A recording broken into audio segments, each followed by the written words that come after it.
Both our presidential candidates and their policy teams seem to be suffering from a bad case of economic illiteracy in somewhat different ways, or maybe not so different. With two aspiring leaders both saying that they want to make things better for middle-class and lower-income Americans, it's pretty discouraging to see them advance economic policies that would actually make everybody worse off. Let's talk about it. Hello, everybody. I'm Graham Walker, coming to you today from the Independent Institute in Oakland, California. And welcome to Independent Outlook, where we try to offer an independent take on the issues of the day. As always, I am joined by my colleague, Philip Magnus, holder of the David J. Thoreau Chair in Political Economy. Welcome, Phil. And also joined by my perennial conversation partner, Williamson Evers, director of our Center on Educational Excellence and General Polymath. Great to have you, Bill. Thank you, Graham. So why are these presidential candidates so muddled on economics? This is obviously going to be equal opportunity criticism, but let's start with Kamala Harris's big economic policy address in North Carolina. She's going to stop price gouging with some kind of system of price controls for food items at the grocery store. Phil, how would this work, and how many commissars will it take to enforce it? Well, there's the interesting thing is Harris has not gotten too detailed on the specifics of her price gouging scheme, or it's basically an attempt to control inflation by putting a freeze on prices on groceries. But what we do know about it is it's informed by some very fringe elements of the economics discipline. So there was a school of thought that came out of UMass Amherst and the New School. These are very left-wing PhD programs in economics. They're considered heterodox schools, so outside of the mainstream. But about a year and a half, 2 years ago, there was an economist by the name of Isabella Weber who wrote this op-ed basically saying, we need price controls to tame inflation. Now, this is a really bad idea. It's something that we have thousands of years of economic history of attempts to control inflation with price control, and it fails almost every single time. The last major one in the U.S. was during the Nixon administration. He put in price freeze. A Republican president, I would add. Right before a president, or right before the presidential election in 1972, so about a year before that, he put in a price freeze, and all it did was pushed the inflationary pain until after the election. More recently, we've had catastrophic experiments with price freezing in Nicolas Maduro's Venezuela, which happened against the backdrop of a hyperinflationary regime, and then a similar experiment in Hungary under Viktor Orban about a year and a half ago. We imposed price controls at the grocery store trying to stem inflation that was going on in Hungary, and it ended up exacerbating it and making Hungary one of the worst inflationary economies in all of Europe. So we have a clear track record. It just doesn't work. Phil, 40 centuries of evidence is not enough. Exactly. Exactly. I mean, when Emperor Diocletian, around 300 AD, when he wasn't spending his time persecuting Christians, he was handing out edicts on price control with the death penalty. Good grief. I mean, the very simple aspect of why that's a problem, if I understand this correctly, is that if you impose governmentally coercive price controls, it eliminates or reduces incentives to produce the things that people want, which means that there'll be less of them, which means that there'll be a scarcity, which means there'll be lines like there were in the Soviet Union, and everyone's worse off. It's obliterating the mechanism of pricing as a signal. Because, we see at the grocery store when a good is in very, very high demand, people are consuming it, the shelves start to empty out, and the grocery stores will adjust their prices, realizing, hey, this is a popular product. But that's also a signal to also replenish their inventory. Exactly. And you take that away from them, there's no mechanism to do it anymore. And for producers to try and fill up that inventory. And so they're going to also, it's going to lead to these distortions. It's going to lead to people selling things on the sly in a black market at the market price, and not at the controlled price.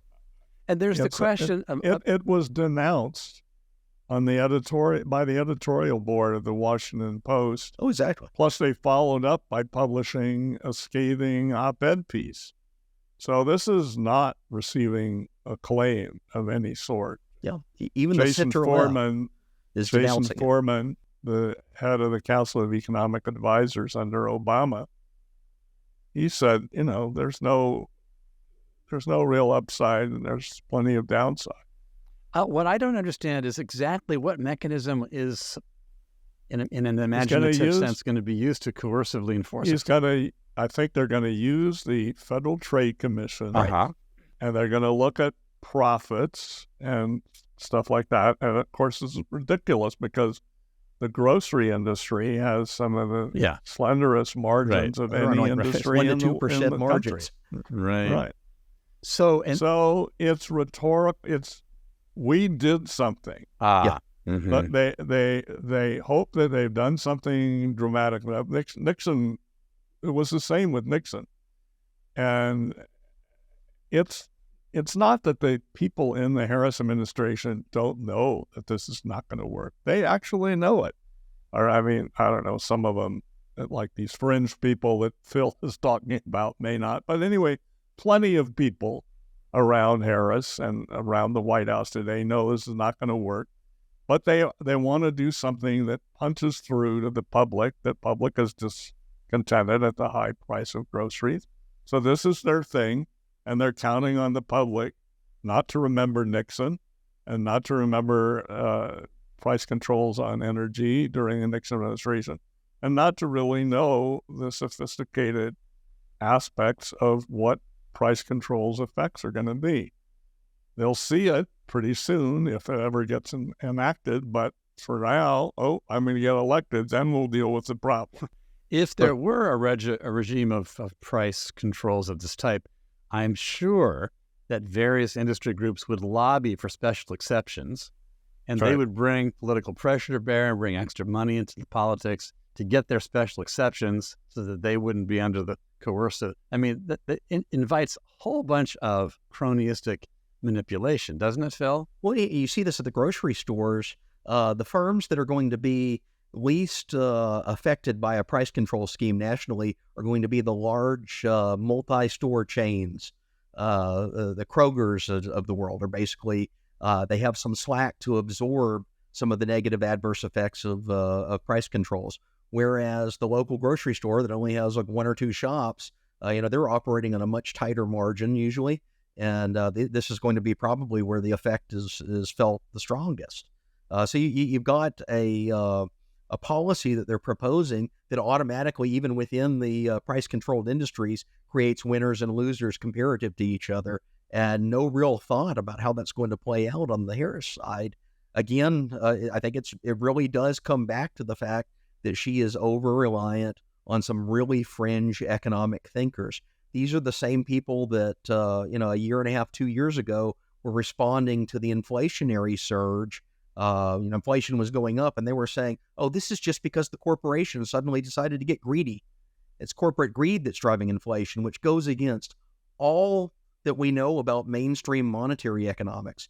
Monetary economics says it's actually the money supply that's the mechanism here. It's monetary policy that's the mechanism that causes inflation to occur. It's when the Fed either does something wrong or fails to do something in suitable time. And that's what we had 2 years ago. Yet they were saying, no, it's corporate greed. These are people that believe in modern monetary theory, which is this crackpot school of thought on the far left that basically says government can monopolize its money, spend it on anything. There's no real limit other than maybe some tax constraint on it. And they build like a circular loop of controlling the entire economy. These people are just so far outside of the academic and economic mainstream that it's actually comical.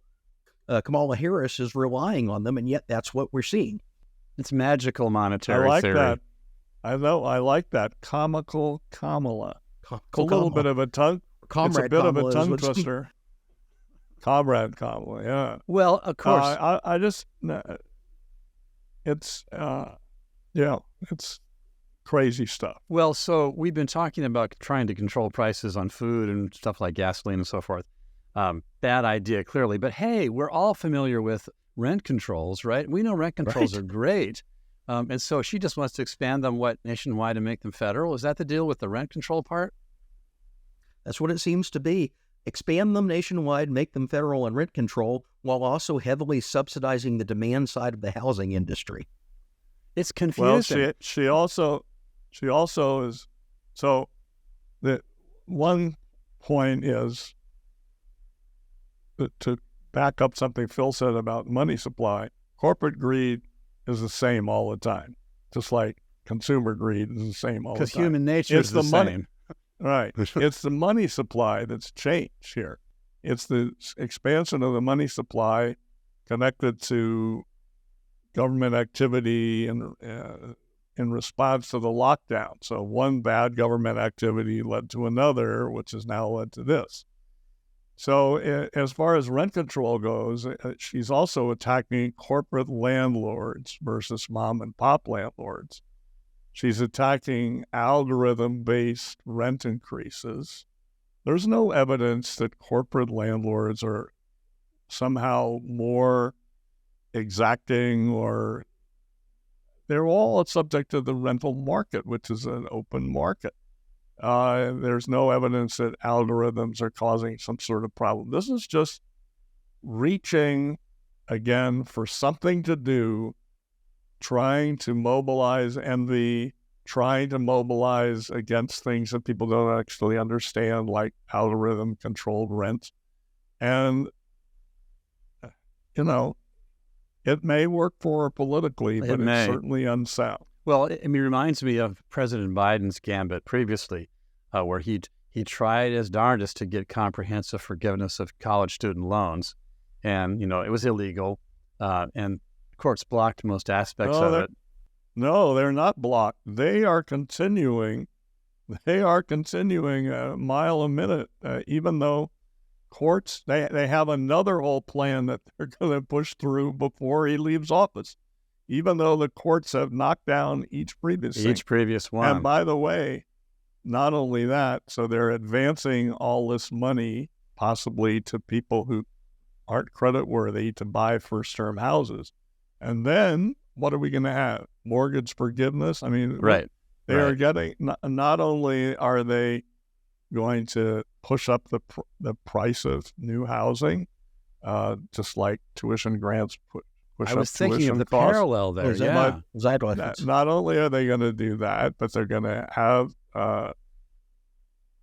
non-creditworthy people going in that should be holding off until they have larger income or better life patterns before they try and invest in a house. And it's the whole thing, they're not, neither Trump nor Kamala Harris's campaign are addressing exclusionary zoning that blocks land use rules, that block the supply of housing. Right, that is the key thing. It's not tax breaks. It's not special subsidies. It'd be nice to use some federal land to build houses on. That's a great idea, but good luck getting that through the environmental groups. It's deflection from their own policy. That might be your only good idea. I was thinking the same thing. Right. But the point is, the real problem are controls on building on potential housing sites. And Trump is on record in an op-ed that he wrote with Ben Carson, opposing any loosening of single-family dwelling zoning laws. And that is an example of the kind of exclusionary zoning that prevents the housing supply from increasing. And then you have an environmentalist constituency behind Harris that doesn't want anything built anywhere. Right. Right. Can I just step backwards half a step to make sure I understood one thing? The idea of giving a subsidy for first home purchase or whatever, which is part of her proposals, I think, that she has made, it has a surface appeal, but I think I heard you say, and I think I understand, that what that does drives up demand for low-cost housing, which then drives up the prices of low-cost housing, nullifying the benefit of the subsidy. Isn't that right? That's exactly it. I mean, you have the housing supply is fixed by all these NIMBY policies that both the left and the right seem to gravitate toward for different reasons. And yet she wants to infuse on the demand side $25,000 to purchase a new house. What will happen is effectively that subsidy will pass right through the entire market and just drive housing prices up even further. Yeah, exactly. Housing will go up by $25,000 or more. Yeah, okay, that's what I thought I understood. There's something, people try and defy sort of the basic workings of economic, phenomena, but but they're can't. doing something just before an election. Yeah, that's right. Yeah. Yeah. Just like, even though the courts thwarted President Biden on some of the student loan stuff, college students can say, well, at least Joe Biden tried for us. And those mean Republican courts, they wouldn't let him do it. But he tried. He tried. He tried to give us free money. Actually, the Republicans haven't said very much about it. Oh, no, they it's haven't. Really it's courts just the courts, that have resisted. No, I'm not saying no Republican has ever said anything. I'm just saying they don't talk about it very much. There's one other interesting thing that Kamala Harris said in her recent economic talk, had to do with a tax credit for newborn children, so that during the first year of your baby's life, you get some nice, like $6,000 a year. $6,000, right. But the Trump people are competing. They have $5,000. I was going to say, this is something where they seem to agree, but is that good?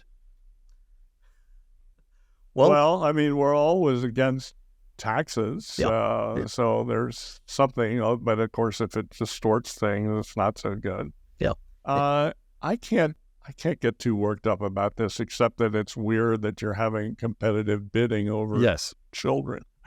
Since J.D. Vance says there aren't enough children being born, so I understand his reasoning there, and there may be something to that. Yeah, I think actually, there's going to be an upcoming issue of the independent review on the birth dearth, on the problem in demography that a lot of countries don't really have enough people to sustain their economy. Yeah. Yes. And the United States is affected by this too. Now, we have a lot of immigrants, and so that helps with that. But they may all get deported depending on what happens. Right. Okay, I think realistically, Trump is going to. They'll probably, if they do deportations, they'll concentrate on criminals. But I'm sure many other people will get swept up in it too if it happens. Right. Let me just turn the focus back to Trump now on economic policy. There's a lot to say here. So let me start out with something very, very simple, which I think he abandoned already. But at one point, a few months ago, he had said, reflecting, I think, some economic illiteracy, that we should just get rid of the income tax and just do tariffs instead of the income tax. He did say that. Wow. He did say that. How would that work, and is it a good idea? Well, by the way, the early United States was affected with that. Was financed by a combination of land sales and a tariff when you say for revenue the United purposes. States, you mean the central government of the United States. Yes. Right. That's right. The That's original what I mean. constitutional mechanism. That's right. So the income tax doesn't come until Civil War, and then later constitutional fights over it and so forth. So if tariffs to supply what income taxes provide, tariffs would have to go up by what percentage, would you say, Phil? Oh, it would be difficult to even estimate that, because income taxes were so much more prodigious at raising funding. That's the pernicious element of them as well. Right. Because they thought originally, when they abandoned the old tariff finance system and implemented the income tax, they thought it's going to be like a one-for-one swap. We just moved to a different revenue mechanism. And it turns out so much money was coming in from the income tax, Congress kind of woke up and says, oh, we have a lot more to spend now. And going back to that, I think it's a quaint idea. I would definitely like to reduce the spending of the federal government. That would be great. There's any realistic chance of going back to a tariff finance system. So let's say we can throw out fake numbers, right? 35%, 45% tariff. Well, that's essentially saying no imports into the United States. Right. So then you're not going to get the revenue. From that. Right. You're on the far side of the Laffer curve. You got a Laffer curve problem. Phil is going to be better at talking about all this than I am, but it's so that clearly is a problem for this scheme, that it's sort of self-defeating. Yeah. But of course, I completely concur with Phil's point that if we could figure out ways to get the federal government to be spending less, that would be terrific. So in general, though, and so pinching the revenue is certainly one way. Yeah, it wouldn't be bad. Although if we got rid of income tax and jacked up tariffs dramatically to compensate, it would eventually eliminate tariff income too, because people would stop buying. Right, that's what we're And just saying. so basically, the only people who'd be getting more revenue would be American manufacturers who Right. used to compete with foreigners, and So- that so- they would so- all be yeah. happy. A subsidy to special interests. Right. And I think what this highlights is, even though Trump has a lot of rhetoric about tariffs, he doesn't really understand what they do, doesn't understand how they work. And we saw this in several of his recent speeches. He makes these comments like tariffs are a tax on foreigners. Well, not really. It turns out the incidence transfers back to the domestic economy. Right. Through higher prices. Some of it is actually passed through onto domestic manufacturers and exporters in certain industries. But tax incidence is very different from where the statute says it is, and Trump doesn't really understand that. So he's simultaneously advocating for tariffs for protective reasons, but then he also says, well, we can raise revenue out of them. He doesn't understand that these are conflicting goals. Right. You can't have them both at the same time. It's either one or the other, because they both work in opposite directions of each other. So incidence means, for our listeners, who the tax falls on. And as Phil is saying, it could be intermediate manufacturers. So you're buying something from abroad that's an ingredient in your manufacturing process, whether it's machinery or a good that is going to be further refined, further elaborated on. And ultimately, it falls on the American consumer, who has to pay higher prices for the good. And it also, if you have selective countries like Trump wants to have quite a bit higher tariffs on China than the 10 to 20, and now talking about 20% across the board in his most recent speech in North Carolina. So if you have 10 to 20, but you have 60% on China, well, that means that what's being built in China is going to be built in Malaysia, Burma, Thailand, whatever. So it's going to be built somewhere, but probably not just transferred automatically to the United States. I mean, we've seen that they had this Biden effort to have chip manufacturing be fostered in the United States, to have solar thing and so forth. First of all, 40% of the things that they've given money to have not happened. They've been stalled. The capital isn't there, the matching capital, the permits for, environmental problems are not there. They misestimated the world market for the things. Whatever it is, it's typical of central planning. The That's exactly people have this idea, and they're not in touch with reality. They're not in touch with the market. They pick politically favorite people to be bestowed on it, but they're not necessarily competent. So whether it's the Biden people's efforts in this regard or the Trump people's efforts in this regard, they're not going to turn out. So, Phil, you have been pretty active in recent months trying to counteract some of the pro-tariff policy proposals coming out of the Trump-aligned right, like American Compass, I think, is one of the groups. What's the nature of your dispute with them, and how's it going? Well, it's surprisingly similar to what's going on the Harris team. Harris rejects mainstream economics on monetary issues, on inflation, and goes to these really fringe, heterodox, modern monetary theory people on the far left. What Trump is doing, he's rejecting mainstream economic analysis of trade and going to these figures on the far right. This is like Orrin Cass of American Compass and Robert Lighthizer, who was his previous administration's U.S. trade representative. These are adherents to something known as the American System School of Economic Thought. And what's the American System? It is a program of tariffs and industrial policy and similar subsidies that was first proposed in 1824 by Henry Clay. Yeah. Henry Clay, senator from Kentucky, famously alleged to have claimed, "I'd rather be right than be president," although I don't ever said it. Exactly. And so this was the program generally of the Whig Party. And I'm going to say, I'm having a senior moment on the name of the supposed economist they relied on. It was Henry Charles Carey was the major economist. Exactly. And this is a guy that's writing in the 1850s, and he thinks tariffs are the solution to everything. So what they've done is they've resuscitated like this old, defunct, dead, debunked school of economic thought that's existed on the real periphery of American politics, basically and which, if you years looked at any college econ textbook, would not be taken seriously. Exactly. And any, whether it's supposedly a liberal author or a conservative or a classical liberal author, the economist author, they don't take this seriously. This is crackpot economics. Exactly. So you got modern monetary theory or the American system. Choose your crackpot. Yeah, choose your magical thinking.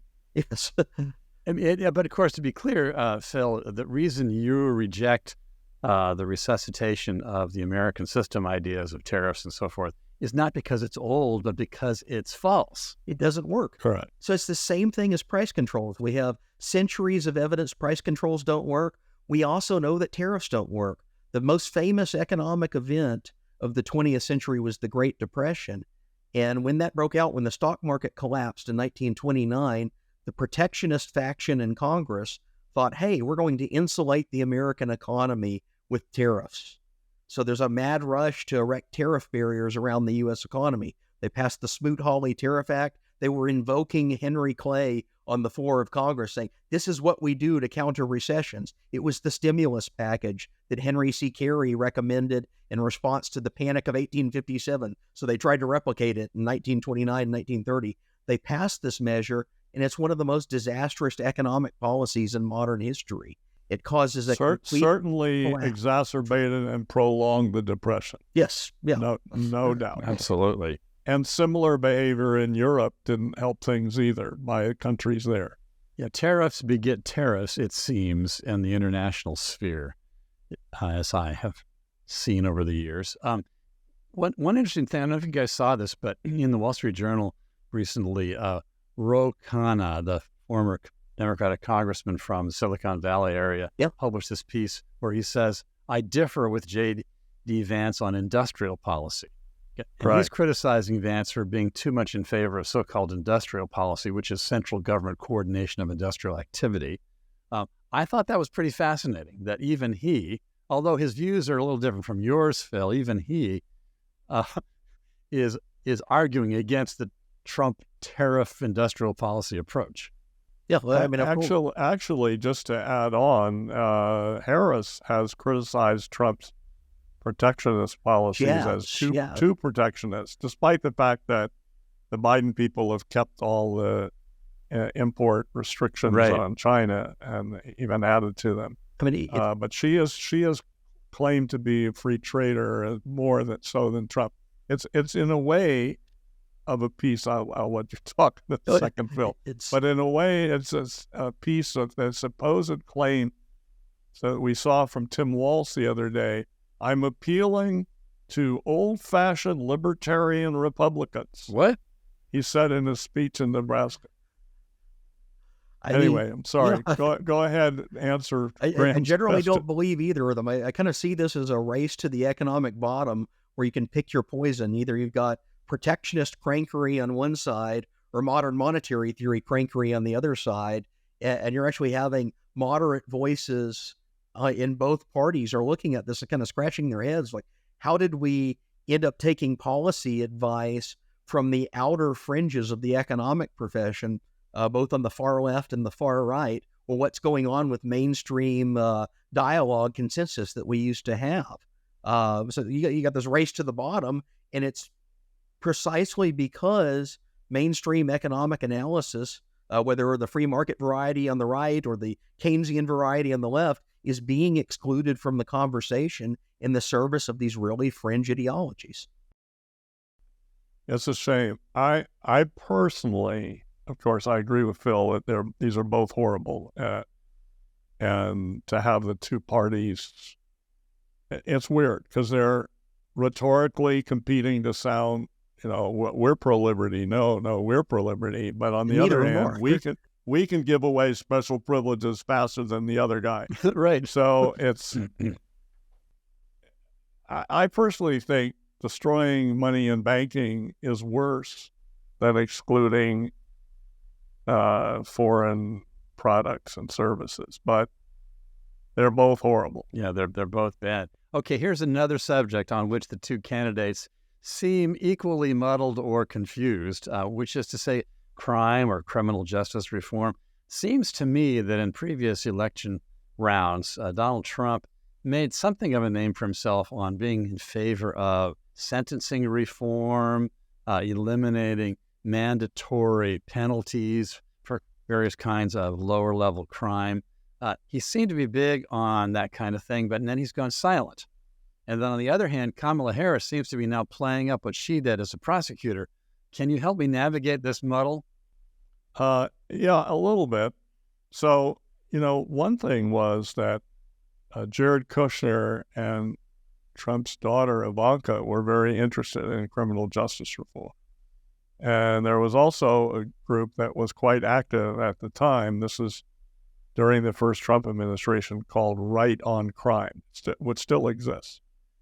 And so this group tries to get better proportionate sentences. It tries to allow for people to show that they rehabilitated themselves. And it's generally trying to go against, there are cycles in this. Biden, famously in the 1990s, was part and parcel of the draconian federal criminal justice penalties of that era. Kamala went through a period when she was Attorney General in California, and to some extent when she was Attorney General in San Francisco, of cracking down on nonviolent offenders when they perhaps were coming up for review to be let free, so-and-so is we can put him on parole and get him out of prison. She generally opposed that. Even though I think it's quite clear she was a drug user herself, she went right ahead and strenuously prosecuted drug people. But she didn't inhale. There we go. I think she did inhale. The presidential candidates. You're mixing her I'm up getting with confused. I'm showing Clinton. my age. Bill Clinton.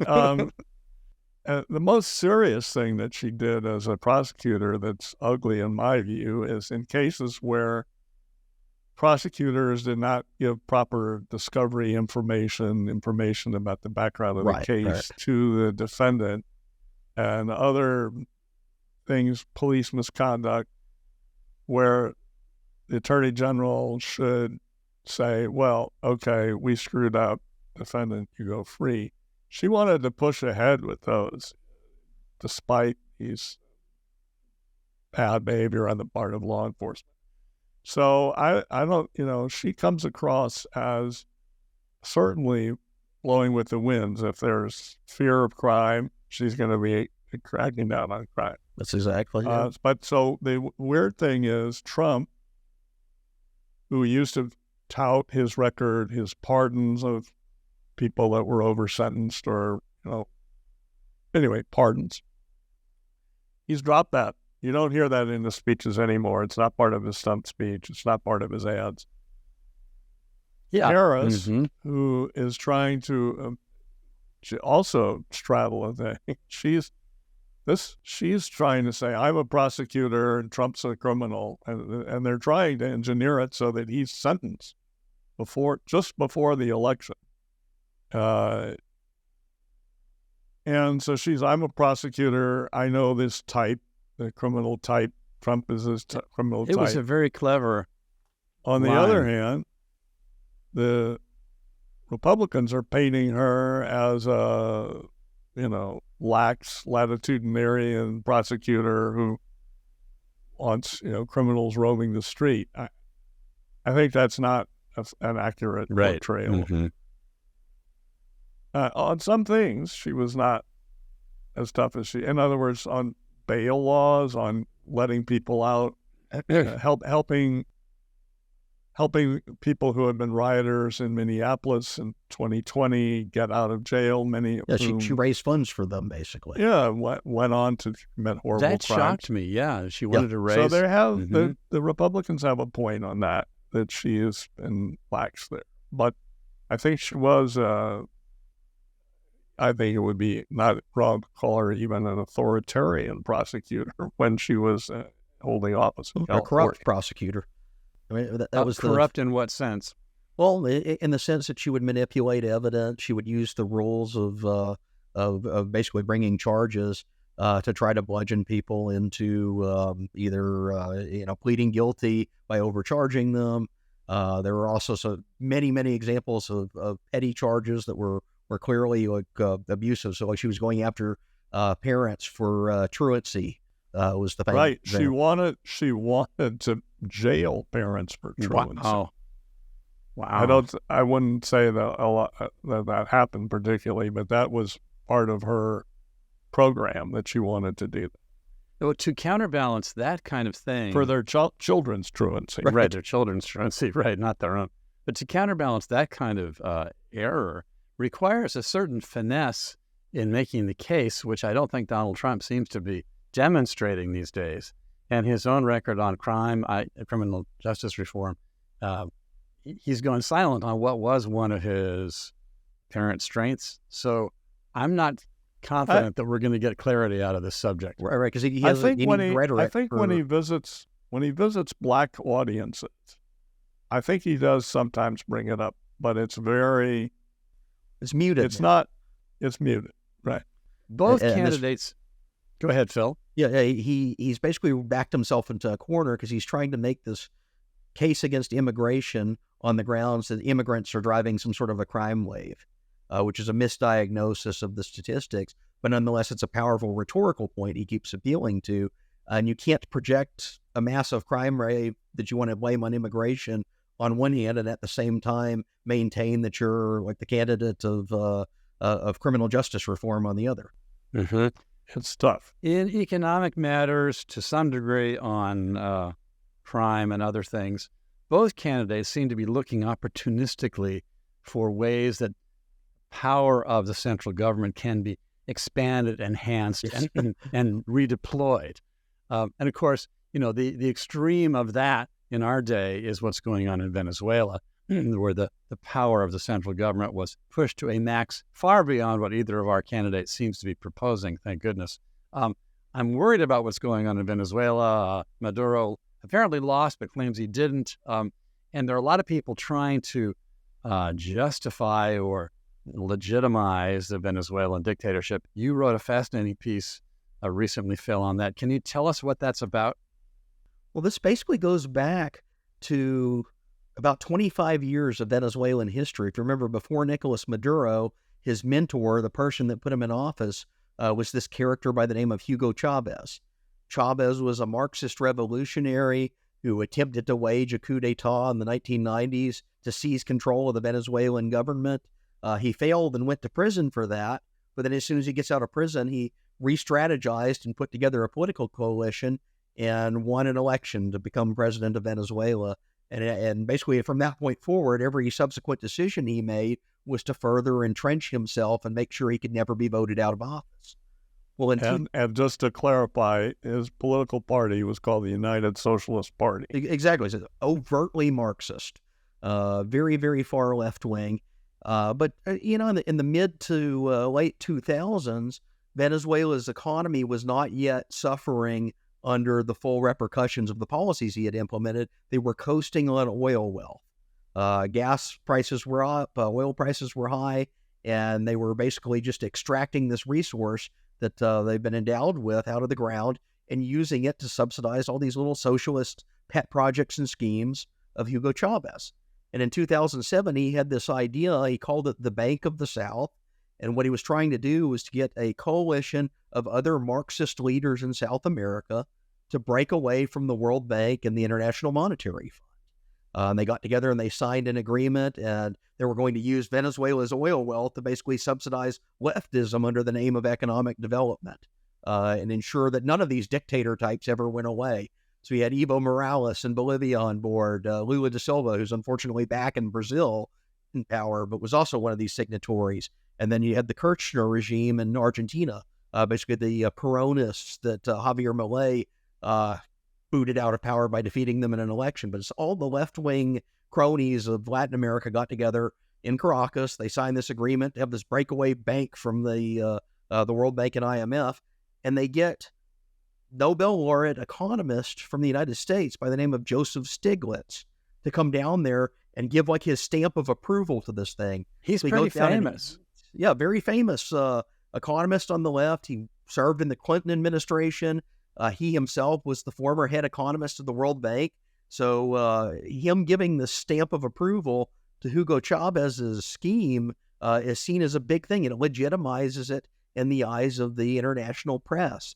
And it legitimizes the Chavez regime in the eyes of certainly people on the left. They're like, well, and now the Maduro regime. Exactly. So ironically, what is Stiglitz doing now? Stiglitz is going around the world, or around the United States, touting his finding that classical liberalism and free markets lead to dictatorships and authoritarianism. Here's a guy who put his stamp on an authoritarian scheme, and country, particular here, Venezuela. He didn't just praise Venezuela. He actively colluded with the Hugo Chavez government, went down there on a junket, appeared on TV with the guy praising this thing. And yet he's claiming that Milton Friedman, the long-deceased Milton Friedman, and Friedrich Hayek are responsible because of neoliberalism for a rise of authoritarian government. So it's a complete hypocrisy. He has this new book out making this claim, and he's completely silent on his own direct complicity in the Hugo Chavez regime that has bred direct authoritarianism under his successor, Nicolas Maduro, today.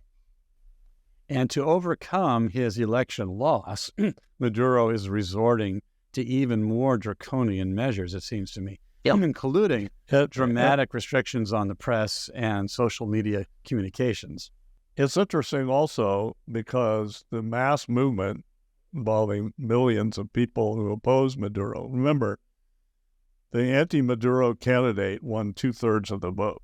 Yeah. I mean, it's very clear. We have the evidence. Yes. And so, but the leader of it, the opposition leader, is a classical liberal. She calls herself a populistic liberal, meaning that she favors freedom, economic as well as political. Machado. Yes. Is she in prison yet? She's sometimes analogized to Margaret Thatcher as the Iron Lady of Venezuela. Is she in prison yet? No, she is not. Oh, thank goodness. But she's been in hiding, and it seems like the Maduro regime is out to get her. They've arrested, I think, over almost 3,000 people, though, the opposition, basically sending armed thugs around. And now they're, the latest story I read, they're painting X's on the doors of people who are perceived to have voted for the wrong candidate to basically target them for terrorism. Wow. This is so they're reaching degradation of a Soviet-style regime. It is. They're reaching farther down. So previous persecutions have tended to be of leaders. I mean, sometimes they're local leaders, but leaders.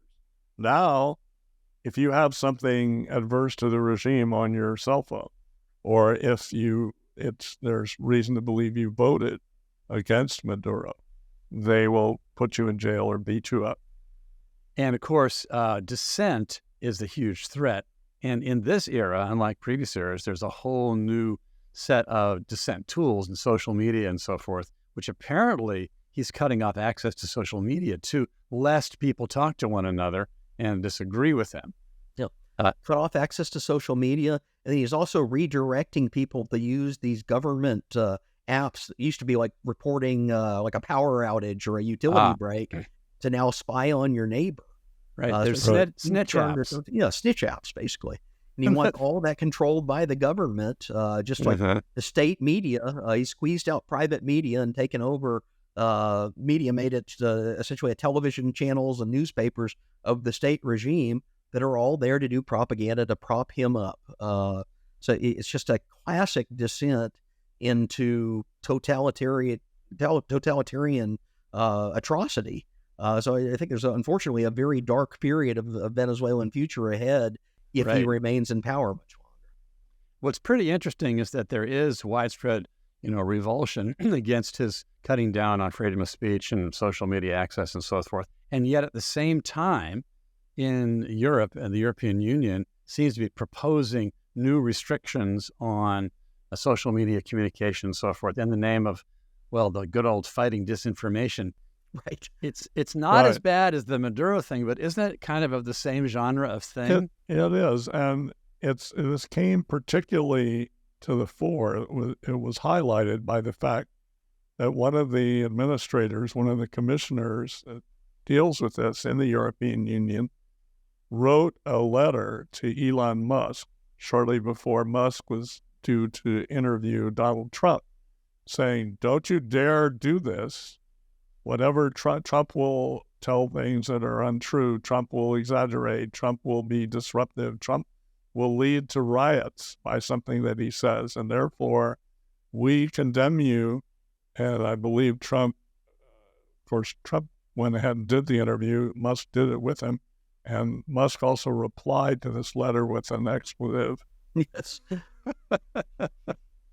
Yes. Yeah, well, and this is, you see the strategy here, the power play they're doing.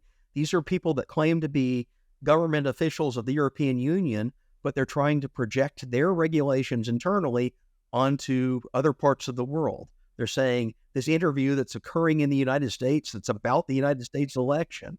And we see this theme playing out over and over again. So the EU's doing it. There's another case going on right now. There's a kind of this renegade judge in Brazil that has started issuing edicts to Twitter or X, I guess it is now called, and other social media companies to reveal information about their users, but the users are located in Argentina or the users are located in the United States. So it'd be like a violation of U.S. law to give this information to the Brazilian government. And basically, Elon Musk and X have decided, hey, we're pulling out of this country. We're closing our office down there. Facebook has been threatened as well. It's not just X. And Musk has been doing a good job of exposing this runaway judge who, periodically will issue lists of who should be denied access to various platforms.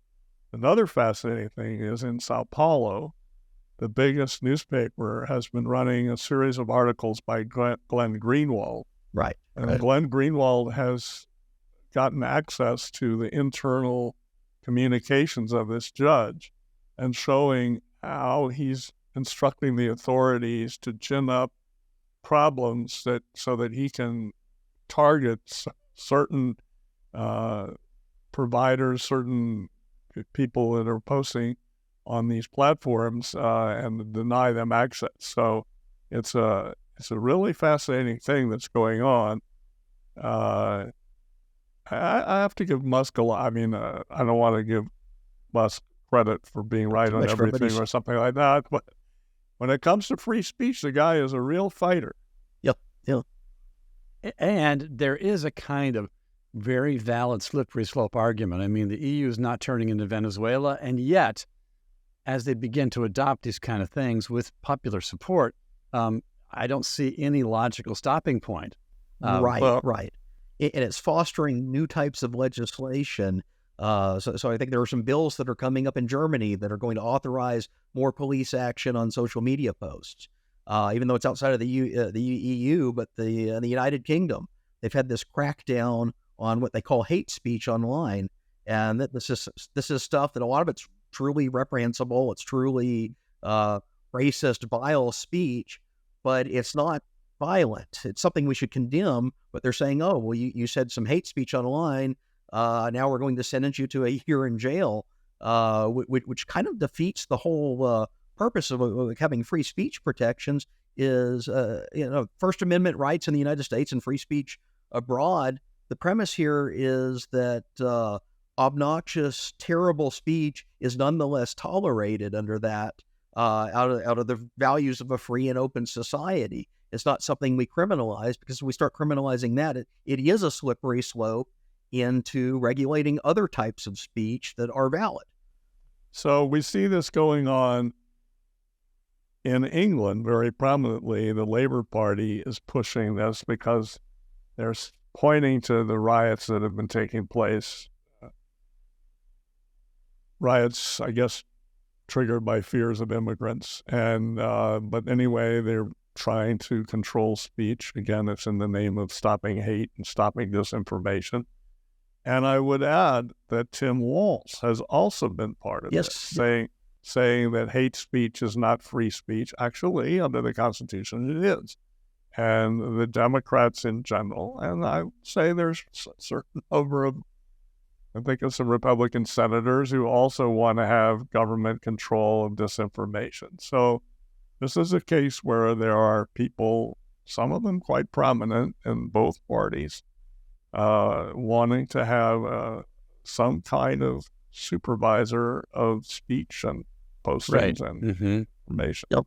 Think back to the COVID era. Misinformation was targeted by the government, and Tim Walz was one of the worst governors on this margin. But imagine this, if your speech has to go through an approval process that's governed by Anthony Fauci. Well, that's basically what they want. Don't despair, people. I saw an article on the front page of the business section of the New York Times announcing FBI, again, returning to give advice to media companies about what they should or shouldn't be posting. I saw that too. Yeah, pretty stunning. But, people get very muddled about this, because what we're saying is that there is no place for the government, especially the federal government, to be controlling what people say, penalizing what they say, free censoring and so forth. There's no place for that. But that doesn't mean that persons and communities and families and private institutions can't condemn speech that they consider hateful. Free speech means not only free speech, but it also means the freedom for persons and communities and private institutions to freely take their own positions and enforce them with regard to their own private, voluntary, in some cases, educational communities. So you can simultaneously defend free speech and defend people's right to condemn what they regard as hateful speech. Yeah, let truth and error collide, and truth will emerge for the better. It will, absolutely, right. And what we're really concerned about here, and what is the most dangerous... It's too bad that Milton didn't believe in free speech for his Catholics. Rhetoric was better than his actions. Yes. Catholics, Quakers, a few We're other talking people. about John Milton, not Milton Friedman. I'm talking about John Milton, and he believed in free speech for Bible-believing Protestants. Yes. But not Catholics, Quakers, antinomians, atheists, and other riffraff. Yeah, and nowadays, but maybe Moors, maybe Muslims, maybe Moors, right? Well, and they gradually expanded that over the next 2 centuries, and this again is taking place in England. Right. Yep. Unfortunately, what we're seeing is now England's turning in the other direction. It's like the pendulum's swinging back. But there are people. There's a lot of people fighting back in England, saying that this government is going too far. Yeah, exactly. Hey, so in the remaining minutes here, just a couple of things back in the U.S. setting that I'm catching my attention. As the school starts up again on college campuses and so forth, there's going to be a resurgence of these pro-Hamas protests, encampments, and so forth. There was this fascinating federal judge decision regarding UCLA, which apparently is at fault for having allowed students to create a no-go zone for Jews on their campus. And the court found that the university was itself at fault for fostering and enabling this refusal to allow Jewish students into certain parts of campus. Can either of you describe briefly this ruling and what it means? Well, it's back to the point about accessing buildings and dormitories and classes on campus. This needs to be maintained for all students. And what we saw with a lot of the protest encampments both UCLA and other places like Columbia that were all over the news last semester, is they're not just out there on the street corners holding signs and engaging in free speech. That would be their right if they did. What they're actually doing is they're declaring zones of campus off limits or trying to occupy the quad, occupy buildings. That's where it crosses the line over from speech into actual religious persecution. And we all saw the videos of like Jewish students just trying to walk to class and being blocked or hounded by these mobs of protesters in very physical ways. And that's basically what the judge is saying. UCLA permitted this to happen. That's illegal. That's unconstitutional because it's a public institution. It was shocking, really shocking, that the university sort of not only tolerated it, but seemed to implicitly affirm it by what they did and didn't do. And this is what the court has taken exception to. Of course, this coincides now with the resignation of the third Ivy League president, Minouche Shafik, which I'm sure you've been following that, Phil. Yep. This is kind of like a delayed reaction from how she mishandled things previously regarding the pro-Hamas protesters. Is that right? Right. She kind of went into almost like a hiding phase at the end of last semester, waited for the students to go home over the summer and thought that it would die down. And now here the new semester's upon us, and it sounds like it's all reviving again. And what did she do? Well, she submitted her resignation. And it seems basically that she was kind of coerced into that because the university took a huge reputational hit from the way that she mismanaged it before. Yeah, pretty fast. At least she wasn't apparently found guilty of plagiarism that I have heard of. Other things, yeah. Unlike others. So we're kind of coming in for a landing here. Let's get back to our initial idea, our initial theme, which was the economic illiteracy of these presidential candidates. Here's my thought, and I wanted to see if your reaction to it would be. Both Trump and Harris seem to be either economically illiterate and or they are ready to engage in economically illiterate rhetoric to try and gain favor with groups of voters and so forth, maybe knowing that it can't be done, the price control thing can't be done. Is there reason to hope that if either of them gets elected, whichever of them gets elected, that their economic foolishness won't really be translated into public policy because reality will set in and they'll have good advisors? Or am I naively hopeful? Well, I will say one thing. Many of the proposals, particularly Kamala Harris's, require legislation. Yes. They're not something that the president, whoever the president is, can just snap his or her finger and say, I'm issuing an executive edict, and this is how it's going to be. So a few of them can be done by that, but Congress is very divided right now. We don't know what the new Congress exactly is going to be, but it's unlikely that it will be, overwhelmingly for one side or another. I think it's just as the country's divided, Congress is also going to be divided. And so it's going to be tough to put, the Democrats during the Biden administration did a few important things by one vote. But Harris cast that vote. It's good. Harris cast the tax on tips and the IRS enforcement. She cast a tie-breaking vote. Did. And now she's reneged and going in the other direction and claiming that's her idea to remove that tax. I'm confused. Well, you know how they say, how do you tell if a politician is lying? You look, see if his lips are moving. But anyway, it's harsh. There are some honest politicians, and I'm being so unfair. You're saying, Bill, that the legislative realities of a divided Congress will make it difficult to do some of the big things that she's calling. Or even things that Trump may be doing. What do you think, Phil? That's true also. Are there realities that are going to set in to block either of their economic foolishness from being enacted? So I hope there are, and I hope that is, I think the best outcome either way is divided government. But at the same time, where I'm really concerned are about the appointments to key economic agencies. Who does Trump pick or who does Harris pick for the Treasury Department, for the U.S. Trade Representative, for the Council of Economic Advisors? And in previous iterations of the Trump administration, and if you go back to the Obama administration, even though they picked people that were kind of on the left or kind of on the right, they were well within the economic mainstream. I'm less optimistic that's going to be the case this time around. I do think and fear that Harris opens the door to modern monetary theory people. Right.